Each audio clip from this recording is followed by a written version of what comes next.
ចាជំរាបសួរបងប្អូនដែលសម្រាប់ថ្ងៃនេះនាងខ្ញុំមកបង្ហាញជូននៅឆ្នាំងដាំបាយម៉ាសូកានីស្តង់ដាតែម្ដងណាបងប្អូនហើយទទួលការពេញនិយមនិងគ្រប់គ្រង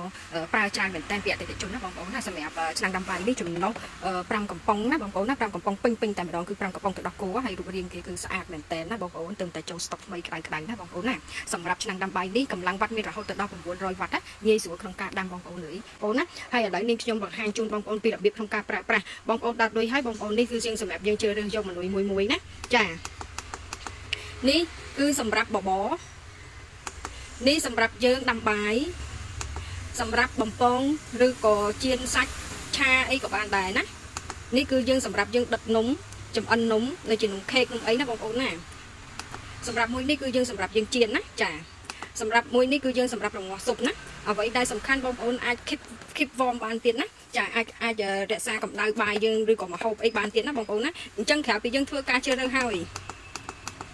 បងប្អូនធ្វើការជ្រើសរើសរួចហើយយើងចុច start តែម្ដងណាចាចុច start តែម្ដងគឺទៅហើយណាបងប្អូនណាគឺឆ្នាំងដាំបាយនេះនឹងដាំបាយទៅគឺទៅតែម្ដងណាហើយនេះគឺវាលោតនាទីណា30វិនាទីណាបងប្អូនណាអញ្ចឹងសម្រាប់បងប្អូនធ្វើការ cancel វិញបងប្អូននេះយើងសម្រាប់ចុច cancel ណាសម្រាប់ចុច cancel ហើយយើងធ្វើការរើសយក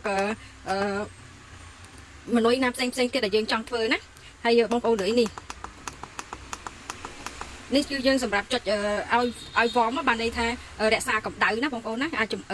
កម្ដៅម្ហូបឬក៏កម្ដៅបាយកម្ដៅអីណាក្រោយពេលយើងចុចមកឃើញវាលុតអញ្ចឹងហើយយើងចុច start តែម្ដងណាចាចុច start តែម្ដងណាចាអញ្ចឹងសម្រាប់ឆ្នាំងដាំបាយនេះបានចូលស្តុកណាបងប្អូនចាធានាគុណភាពជូនបងប្អូនណាហើយងាយស្រួលក្នុងការប្រើចំណុះ